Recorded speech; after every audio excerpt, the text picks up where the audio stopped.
kesalahan saat presentasi. Hindari 4 kesalahan ini supaya presentasi kamu berjalan dengan lancar dan supaya nilai kamu auto tinggi. Survei membuktikan banyak orang yang tonton video aku tapi belum subscribe dari bawah, like, comment, subscribe, dan share ke teman-teman kalian biar teman-teman kalian tahu juga. Kalau gitu kita langsung aja masuk ke videonya. Kesalahan pertama, seringkali kalau presentasi ya, kita itu terpaku pada teks. Ini clipping kita ya, ini makalah kita. Clipping udah kayak kelas 6 dulu aja. Ya dulu di SD namanya clipping. Jadi ini adalah makalah kita ya, ini adalah laporan makalah kita. Ini anggap aja makalah gitu ya. BTW ini banyak banget makalah aku, kita harus lihat, kasih contohnya dulu ya. Tapi kayaknya lebih keren ini deh. Gimana jadinya kalau makalah setebal ini? Tapi ini bukan makalah guys, ini skripsi guys, tinjauan yuridis tindak pidana penggelapan nih. Anak hukum banget nih ya, Fakultas Ilmu Hukum jurusan kepidanaan. Oke, mari kita mulai. Kesalahan pertama yang kalian lakukan, kesalahan pertama yang kamu lakukan saat presentasi pasti terpaku pada teks. Bener? Bener kan? Seringkali ketika kita presentasi, kita megang makalah nih, kita bawa makalah, kita itu terpaku pada bacaannya. Aku juga ketika presentasi, kalau aku bawa bahan, kalau aku bawa makalah, itu pasti aku terpaku pada teks. Jadi hindari untuk memegang makalah. Karena kalau kalian pegang makalah kalian bakal terpaku pada bacaannya. Kalian bakal terpaku sama makalahnya. Karena bahan materi kita ada di dalam makalah. Baiklah, selanjutnya saya Jihan Isra Arhab akan menjelaskan mengenai penggelapan. Penggelapan adalah salah satu jenis tindak pidana, yaitu berupa kejahatan terhadap harta kekayaan manusia yang diatur di dalam Kitab Undang-Undang Hukum Pidana atau KUHP. Rumusan pokoknya diatur pada pasal 372 yang dirumuskan sebagai berikut. Yang ke dalam bahasa Indonesia diterjemahkan secara harfiah dengan penggelapan. Sebenarnya bagi bangsa, bagi masyarakat Belanda diartikan secara luas atau figurlings. Bukan diartikan seperti arti kata yang sebenarnya sebagai membuat sesuatu menjadi tidak terang atau gelap. Nah, jadi kayak gini nih. Kalau kita presentasi bawa makalah atau bawa bahan materi kita lebih sering terpaku pada teks. Kalian ngelakuin hal itu kan? Sama, aku juga. Kalau aku presentasi bawa makalah, bawa buku, bawa bahan, bawa materi, bawa kopekan, bawa contekan, itu malah terpaku pada teks ya. Malah terpaku pada teks. Jadi hindari untuk bawa makalah, untuk bawa bahan materi. Ya, catatan kecil nggak masalah sih, catatan kecil nggak apa-apa. Karena kan nggak semua bahan kita ada di catatan kecil kan. Catatan kecil gunanya untuk mengingatkan kita atau membantu kita ketika kita lupa. Tapi sering sekali ketika kita tidak bawa makalah, kita tidak bawa bahan materi, kita menggunakan PPT di depan, justru malah kita melihat PPT kita terpaku pada teks. Misalnya di sana papan tulisnya ya, di sini papan tulisnya. Jadi aku hadap sama tuh, seperti ini. Kalau kita nggak menguasai materi, kalau kita nggak menguasai bahan, seperti ini jadinya. Selanjutnya saya Jihan Isra Arhab, saya akan menjelaskan mengenai pergaulan bebas. Menurut Kamus Besar Bahasa Indonesia, pergaulan adalah tingkah atau perilaku manusia. Pergaulan bebas adalah pergaulan yang terlalu berlebihan dan telah menyalahi aturan. Menurut istilah pergaulan bebas ini tingkah laku manusia atau tingkah laku remaja yang telah diatur dalam undang-undang. Pergaulan bebas ini adalah pergaulan yang tidak terpuji dan merugikan diri sendiri. Kita sebagai remaja atau generasi muda penerus bangsa, kita harus menjauhi diri dari pergaulan bebas.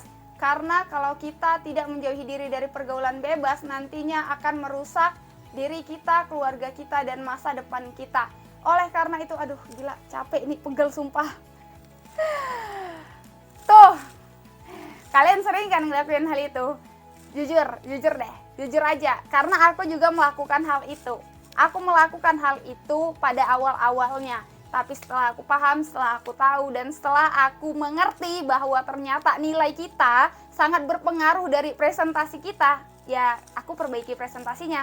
Begitu juga kalian, karena kita udah tahu nih nilai kita terpengaruh oleh presentasinya kita, maka cobalah untuk presentasi dengan baik. Caranya adalah hindari yang satu ini, hindari terpaku pada teks. Jangan terpaku pada teks, jangan terpaku pada bacaannya aja, jangan terpaku pada makalahnya aja. Ya walaupun kita bawa makalah, tapi setidaknya kita jangan terpaku pada teks. Tapi jujur deh ya, kalau kita udah bawa makalah, kita udah bawa bahan, itu kita malah terpaku sama makalah kita terpaku sama bahan yang kita bawa. Jadi lebih bagus kita buat catatan kecil aja deh.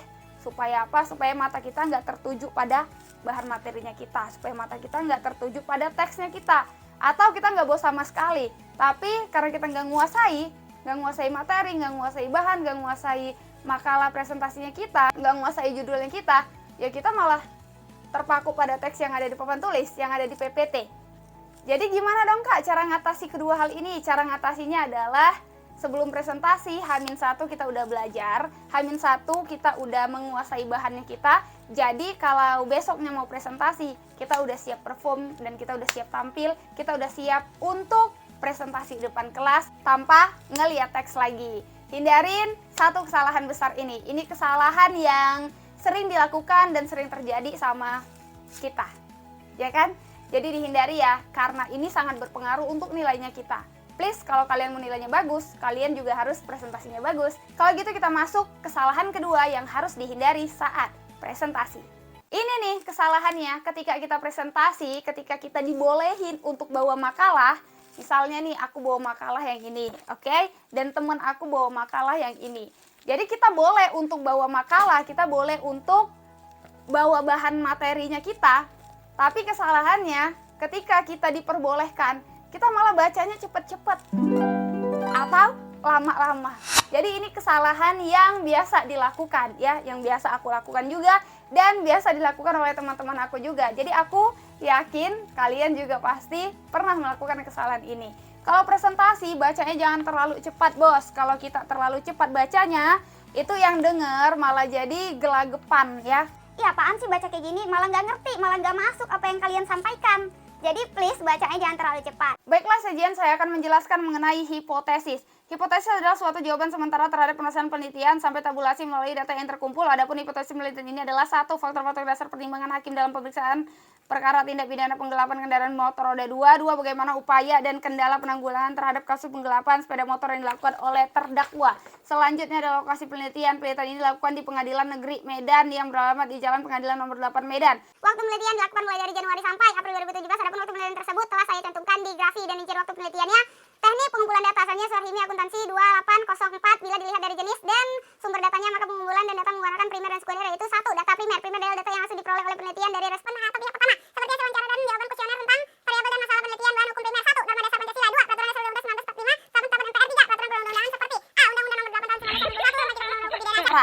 Nah, kalau kalian baca seperti itu, kita sebagai audiens nggak mengerti apa yang kalian sampaikan, apa yang kalian jelaskan. Jadi hindari untuk membaca terlalu cepat seperti ini. Yakin deh, di tiap kelas pasti kalian ada yang cara bacanya cepet banget. Cepet banget, nggak ada rem, nggak ada notnya, nggak ada bernafasnya sama sekali, nggak ada jedanya sama sekali. Ada kan? Aku yakin sih tiap-tiap kelas itu pasti ada satu orang yang cara bacanya tuh cepet banget.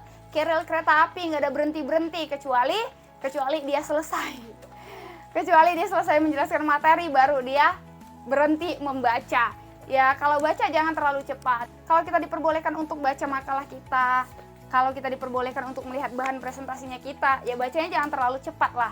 Karena ini sangat mengganggu telinga kita yang dengar. Dan bukan hanya teman-teman kalian yang terganggu, guru kalian atau dosen kalian yang ada di depan juga terganggu loh. Jadi hindari untuk membaca terlalu cepat. Dan jangan juga membaca terlalu lama. Kalau baca terlalu lama, ini bisa bikin audiens kalian malah bosen banget. Ada tuh temen aku yang kalau presentasi seperti ini. Baiklah, saya Jihan, saya akan melanjutkan presentasi dari please, kalian pernah gak sih lihat temen kalian kalau presentasi Lama banget bacanya. Udahlah baca, malah lama. Bukannya malah menjelaskan, malah belajar baca di depan. Pernah gak sih? Ya pernah lah, pasti ada itu. Di kelas, di tiap-tiap kelas pasti ada yang cara bacanya cepet banget. Gak berhenti-berhenti, gak akan berhenti sampai dia emang udah selesai bahannya. Dan ada juga teman kita yang kalau presentasi cara bacanya itu lama banget. Udah dikasih kesempatan baca materi, udah dikasih kesempatan bawa bahan, udah dikasih boleh untuk baca buku. Malah belajar baca di depan.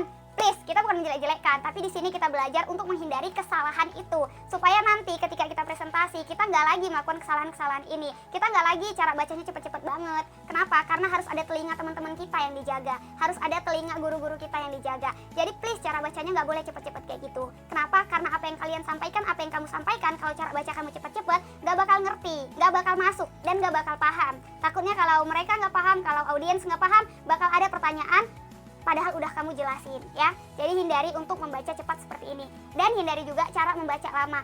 Buat kamu yang kalau presentasi lama banget, udah tahu nih aku emang lama banget kak presentasinya kak, aku lama banget kak jelasinnya kak. Belajar di rumah, jangan belajar baca ketika presentasi. Belajar sebelum presentasi dimulai.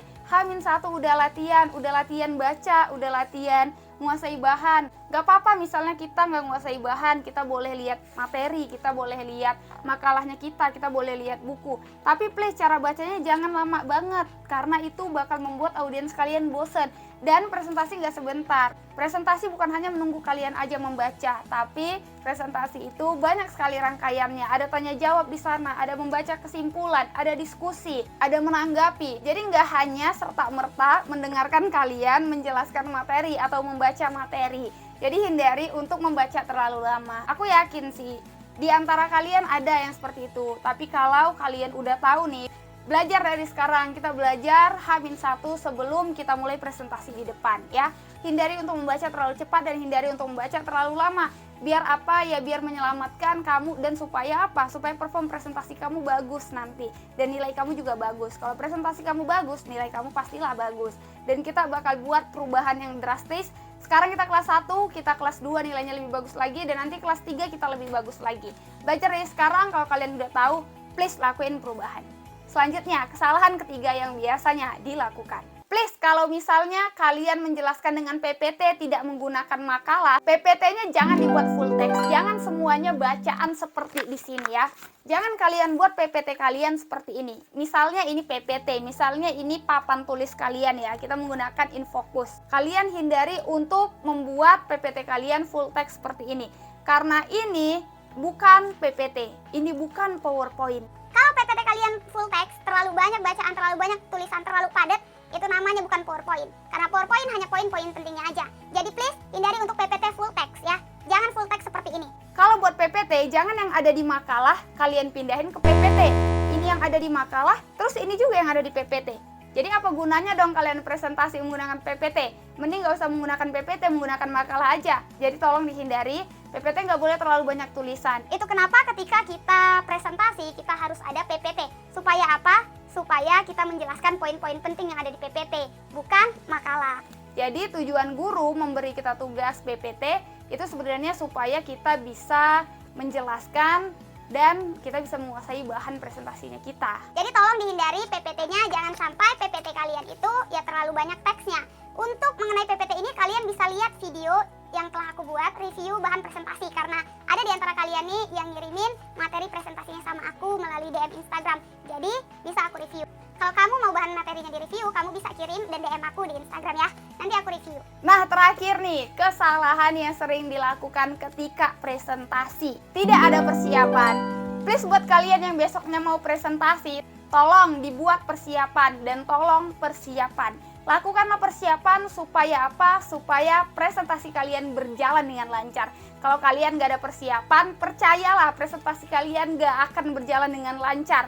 Dan kalau kalian gak ada persiapan, percayalah bakal banyak pertanyaan-pertanyaan yang kalian gak bisa jawabnya.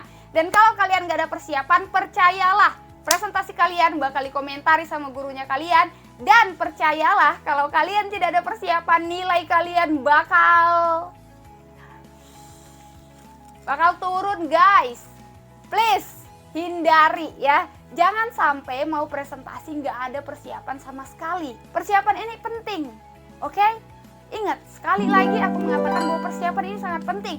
Jadi apapun ceritanya, persiapan ini nomor 1 ya. Persiapan nomor 1 dari segalanya. Persiapan adalah nomor 1.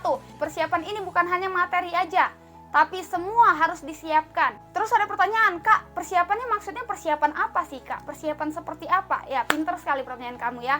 Persiapan sebelum kita presentasi yang pertama, kelompoknya udah ada, kelompok presentasi udah ada. Nah yang kedua, setelah kelompoknya udah ada, materinya juga harus udah ada. Kalau kita nggak ada materi, apa dong yang mau kita presentasiin di depan kelas?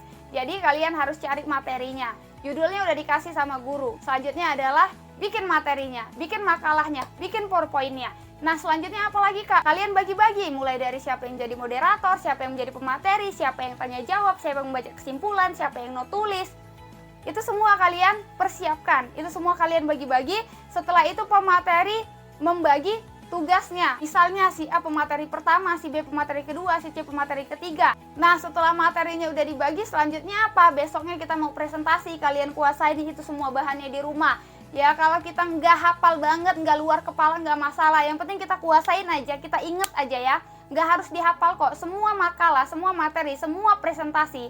Semua bahan presentasi itu nggak dihafal, tapi kita mengerti supaya apa? Supaya kita mudah menjelaskan. Kenapa kalian susah banget menjelaskan? Karena kalian terpaku pada hafalan. Kalau kalian terpaku pada hafalan, ya kalian bakal susah untuk menjelaskan materinya kalian. Jadi please lakukan persiapan, jangan sampai tidak ada persiapan. Orang hebat sekalipun ada persiapan kan? Nah ini 4 kesalahan yang harus kalian hindari. Jangan sampai kesalahan ini membuat nilai kalian auto jelek dan auto turun. Please, kita tuh makin lama makin naik kelas, makin naik nilainya, jangan malah makin turun. Dan ingat, nilai kita sangat berpengaruh oleh presentasi kita. Lakukan yang baik, karena kalau kita lakuin yang baik aja, kita udah niat buat yang baik aja, pasti kok hasilnya baik ya. Lakuin yang baik, maka hasilnya baik. Lakuin yang terbaik, maka hasilnya ya nggak jauh-jauh kok dari terbaik. Share ke siapa aja yang kalian anggap penting, share ke adik-adik kalian, ke teman-teman kalian, ke teman kelompok kalian, ke bestie kalian, ke saudara-saudara kalian. Oke, kalau gitu segini dulu penjelasan dari aku mengenai 4 kesalahan yang wajib kalian hindari ketika presentasi di depan kelas. Kalau gitu aku undur diri, makasih udah tonton video ini. Thank you, see you, goodbye, stay always positif. Jangan lupa follow Instagram aku Jian Isra, like, comment, subscribe, dan share ke teman-teman kalian. Kita jumpa lagi di video selanjutnya. Bye bye.